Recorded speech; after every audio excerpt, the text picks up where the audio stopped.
കേരളത്തിലെ മാത്രമല്ല ലോകത്തിൻ്റെ വിവിധ രാജ്യങ്ങളിൽ നിന്നും എത്തിച്ചേർന്ന 80ഓളം കുട്ടികളായിരുന്നു ലേബർ ഇന്ത്യ പബ്ലിക് സ്കൂൾ സംഘടിപ്പിച്ച സമ്മർ സ്മാർട്ട് ക്യാമ്പിൽ പങ്കെടുക്കാനെത്തിയത്. കുട്ടികളുടെ സർഗശേഷിയെ കെട്ടഴിച്ചുവിട്ട് അവരെ ജീവിതത്തിൽ വിന്നർമാരായി മാറ്റാനാണ് ഈ ക്യാമ്പ് സംഘടിപ്പിച്ചിരിക്കുന്നതെന്നാണ് Labour India chairman George Kulangara തൻ്റെ ഉദ്ഘാടന പ്രസംഗത്തിൽ സൂചിപ്പിച്ചത്. ഉദ്ഘാടനത്തിനു ശേഷം നടന്ന ഐസ് ബ്രേക്കിംഗ് സെക്ഷന്റെ പ്രശസ്ത ഇന്റർനാഷണൽ ട്രെയിനർ ചെറിയാൻ വർഗീസാണ് ഏറ്റെടുത്തത്. പരസ്പരം പരിചയപ്പെടാനും ഇടപഴകാനും അവസരങ്ങൾ തരുന്ന പല ഗെയിമുകളും ഇതിൽ ഉൾപ്പെടുത്തിയിരുന്നു.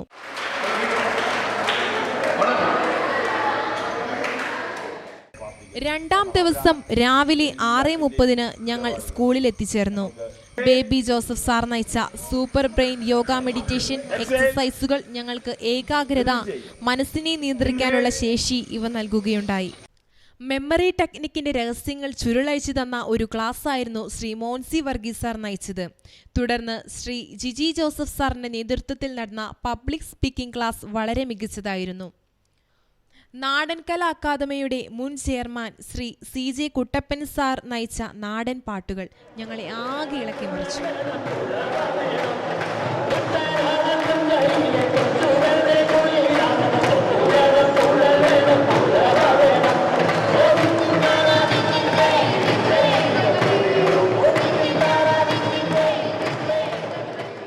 ഇന്ന് ക്യാമ്പിന്റെ 3-ാം ദിവസം.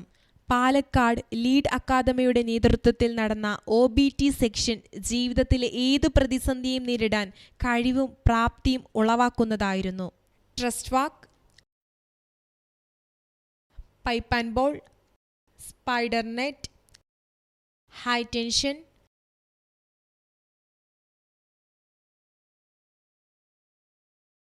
ജൂമറിംഗ്, dance to destination, shooting, zip line,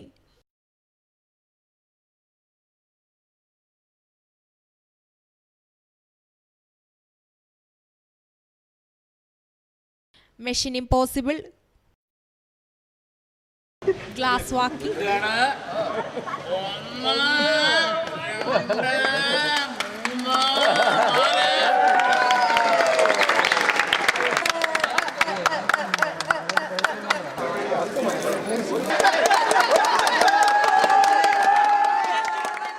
fire walking, അങ്ങനെ ഒരു നീണ്ട നിര അഡ്വഞ്ചർ പ്രോഗ്രാംസ് ആയിരുന്നു.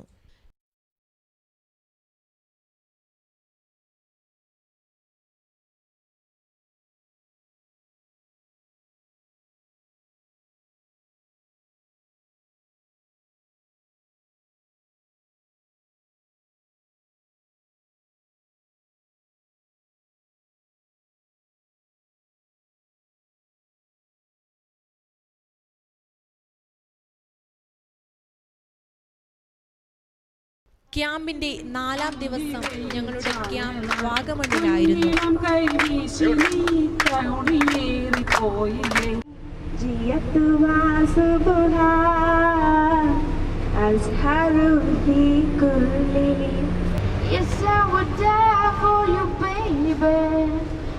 വാഗമണ്ണിൽ ലോക പ്രശസ്ത തീർത്ഥാടന കേന്ദ്രമായ കുരിശുമലയുടെ നെറുകയിൽ നടന്നു കയറുക ശ്രമകരമായ ഒരു ദൗത്യമായിരുന്നു. അവിടെ എത്തിച്ചേർന്ന ഞങ്ങൾക്ക് എഡ്മണ്ട്സ് നിലാര എവറസ്റ്റ് കീഴടക്കിയപ്പോൾ ലഭിച്ച സന്തോഷമാണ് കിട്ടിയത്. അവിടെ നിന്നും ഞങ്ങൾ പ്രകൃതിയുടെ വരദാനമായ മൊട്ടക്കുന്നിലേക്കാണ് പോയത്. ചിരട്ടയിലുണ്ടാക്കുന്ന മണ്ണപ്പത്തിൻ്റെ വലിയ മാതൃകകളായിരുന്നു ഓരോ മൊട്ടക്കുന്നും. അവിടെ പ്രകൃതിയുടെ മടിയിലിരുന്നാണ് ഞങ്ങൾ ഉച്ചഭക്ഷണം കഴിച്ചത്. പിന്നീട് പൈൻ ഫോറസ്റ്റ് കണ്ട് ഞങ്ങൾ കുരിശുമല ആശ്രമത്തിലെത്തി. സന്ദർശകർക്ക് കർശന നിയമമുള്ള ആശ്രമത്തിൽ ഞങ്ങൾക്ക് പ്രവേശനം ലഭിച്ചത് ലേബർ ഇന്ത്യയിലെ കുട്ടികൾ ആണെന്നുള്ള പരിഗണനയിലാണ്. പരിപൂർണ നിശബ്ദമായ ആശ്രമ ദേവാലയം ഞങ്ങൾ സന്ദർശിച്ചു. ആശ്രമത്തോടനുബന്ധിച്ചുള്ള ഡയറി ഫാമിൽ 100 കണക്കിന് പശുക്കളാണുള്ളത്. അവയെ വളരെ സൂക്ഷ്മതയോടെ പരിചരിക്കുന്നത് ഞങ്ങൾ കണ്ടുപഠിച്ചു. ഏകദേശം 5 മണിയോടുകൂടി ഞങ്ങൾ പ്രകൃതിരമണീയമായ വാഗമണ്ണിൽ നിന്നും തിരിച്ചു പോന്നു. അത്താഴത്തിന് ഞങ്ങൾ തന്നെ തയ്യാറാക്കിയ കപ്പപ്പുഴുക്കും ബാർബിക്യൂവുമായിരുന്നു. ഞങ്ങൾ സ്വയമായി ഉണ്ടാക്കിയിരുന്നതിനാൽ നല്ല സ്വാദായിരുന്നു അവയ്ക്ക്. 5-ാം ദിവസം ഞങ്ങൾക്ക് തികച്ചും വ്യത്യസ്തമായ അനുഭവങ്ങളായിരുന്നു. ഞങ്ങളെ നേരത്തെ തന്നെ 2 ഗ്രൂപ്പുകളായി തിരിച്ചിരുന്നു. ഓരോ ഗ്രൂപ്പിൽ നിന്നും ഷോർട്ട് ഫിലിം നിർമ്മാണത്തിന് ഞങ്ങളെ വിട്ടു. ഞങ്ങൾ തന്നെ തയ്യാറാക്കിയ തിരക്കഥ അനുസരിച്ചായിരുന്നു സിനിമ പിടിച്ചത്. സംവിധായകൻ, സാങ്കേതിക വിദഗ്ധർ എല്ലാവരും ഞങ്ങൾ തന്നെയായിരുന്നു. പൂർണ്ണമായും ഞങ്ങൾ നിർമ്മിച്ച ഷോർട്ട് ഫിലിമാണിത്.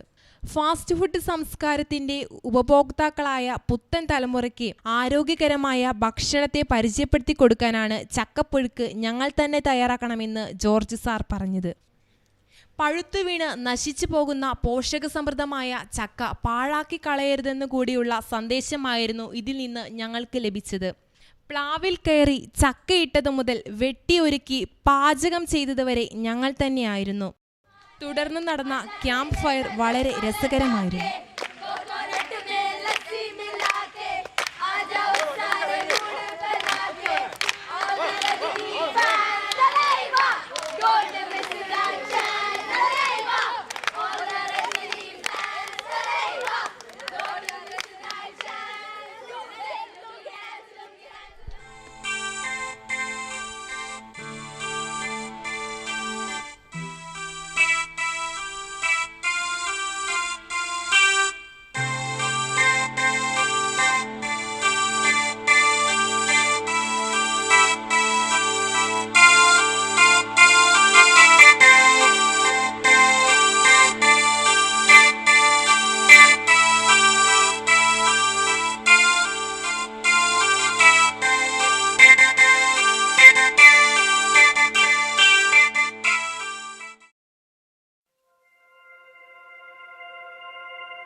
ഞാൻ സ്കൂളിൽ പോവാണ് അമ്മേ, ഇന്ന് ചിൽഡ്രൻസ് ഡേ ആണ്. ശരി മോനെ. അമ്മേ, എനിക്കൊരു കാര്യം പറയാനുണ്ട്. എന്താ മോനെ? എനിക്കൊരു ബാഗ് വേണം. നിനക്ക് നമ്മുടെ ഇപ്പോഴത്തെ അവസ്ഥ അറിയാലോ. നീ ദൈവത്തോട് നന്നായിട്ട് പ്രാർത്ഥിക്കുക ഒരു ബാഗിനായി. ദൈവം നിനക്ക് തീർച്ചയായും തരും. ഈശ്വരൻ നിനക്ക് തീർച്ചയായും തരും. നീ പ്രാർത്ഥിക്കുക.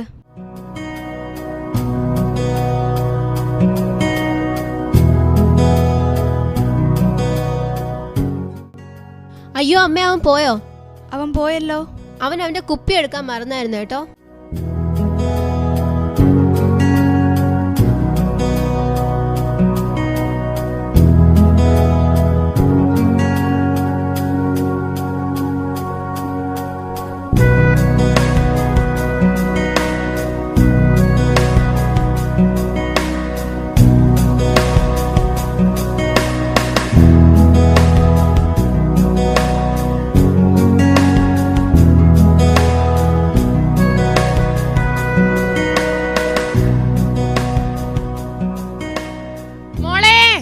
അമ്മേ, ഇപ്പൊ വരുവാണേ.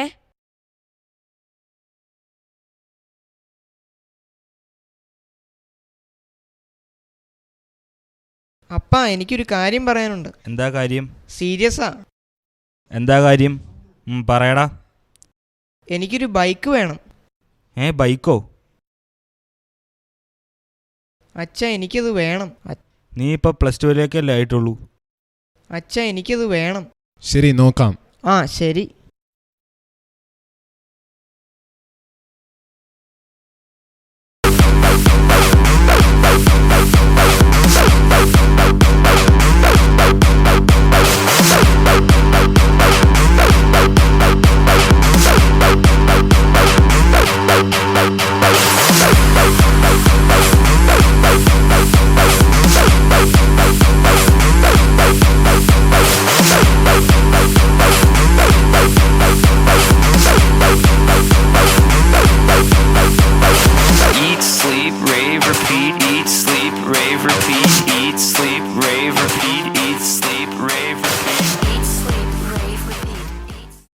ക്രിഷ്, മോനെ, നിന്റെ ബർത്ത്ഡേക്ക് ഞാൻ ഒരു ഗിഫ്റ്റ് കരുതിയിട്ടുണ്ട്.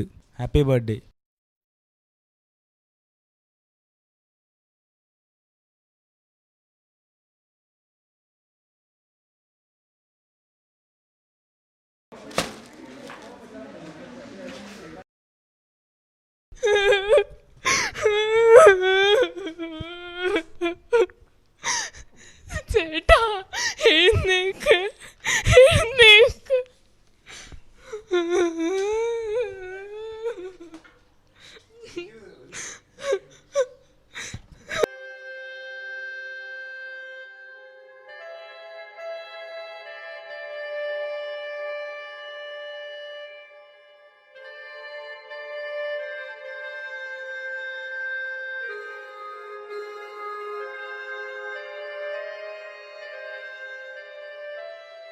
ഇവിടെ ആരുമില്ലേ? ആരാ? ഞാൻ രവിയുടെ ക്ലാസ്മേറ്റാ. നിൽക്കുന്നത്, ഞാൻ ഇപ്പൊ അവനെ വിളിക്കാവേ. എടാ രവി, ഇതാ നിന്റെ കൂട്ടുകാരൻ വന്ന് നിക്ക. എന്താടാ നീ കേറുന്നില്ലേ? എടാ ഞാൻ നിനക്കൊരു ഗിഫ്റ്റ് തരാൻ വന്നതാ. ഗിഫ്റ്റോ? എന്താടാ? ഒരു ഗിഫ്റ്റാടാ. നീ കേറുന്നില്ലേ? ഇല്ലടാ, എനിക്ക് വീട്ടിൽ പോകണം. ശരിടാ.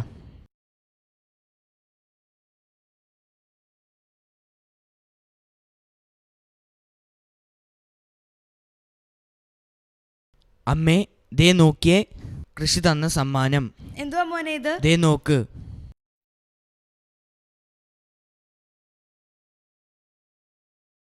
എടാ മോനെ, ഞാൻ നിന്നോട് പറഞ്ഞതല്ലേ നീ ദൈവത്തോട് പ്രാർത്ഥിക്ക്, എല്ലാം നടക്കുമെന്ന്. ഇനി നിനക്ക് എന്താവശ്യമുണ്ടെങ്കിലും നീ ദൈവത്തോട് പ്രാർത്ഥിക്ക്, അത് സാധിക്കും. ശരി അമ്മേ.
മോനെ, study well and behave well too.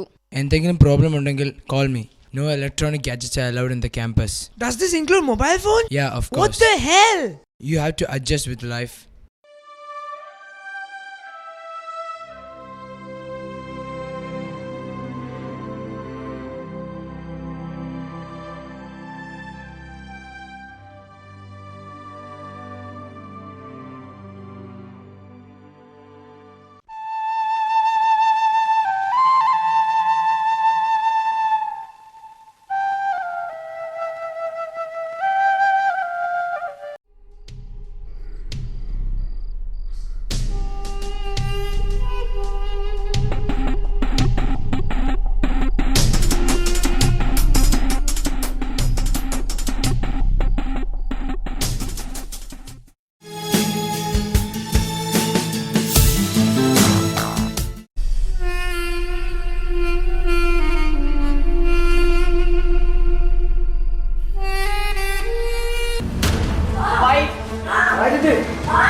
നീ ഇവനെ തല്ലിയോ?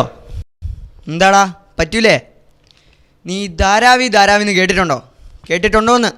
നീ ബാബുവിൻ്റെ മോനാണോ ശശിയുടെ മോനാണോന്ന് ഞാൻ നോക്കൂല. ഇവിടെ മര്യാദയ്ക്ക് നമ്മൾ പറയുന്ന കേട്ടില്ലെങ്കിൽ ഇടിച്ചിൻ്റെ ഷേപ്പ് മാറ്റും.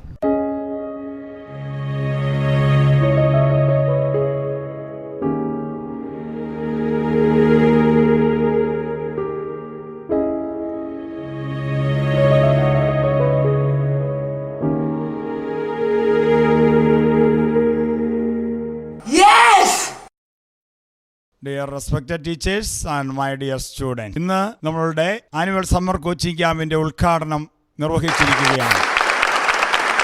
ഈ ക്യാമ്പിൽ പങ്കെടുക്കുന്ന ടീം അംഗങ്ങൾ രണ്ടുപേരും രണ്ട് ടീമായിട്ട് തിരിഞ്ഞ് ഇതിൻ്റെ ക്യാപ്റ്റന്മാർ മുൻപോട്ട് വരേണ്ടതാണ്.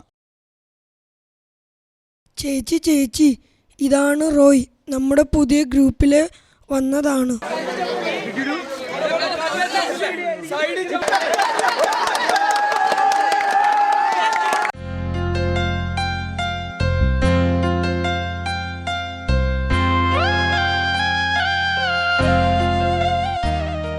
കർത്താവേ, ഇവനെ നീ കാത്തോളണേ. ഇവന്റെ രോഗം ഒന്നും വേഗം മാറ്റിക്കൊടുക്കണേ.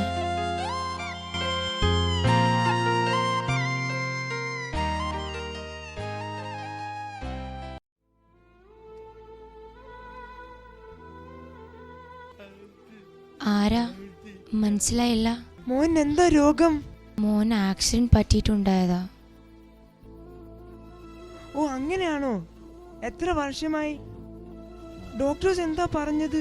2 വർഷമായി. രക്ഷപ്പെടാൻ സാധ്യത കുറവാ.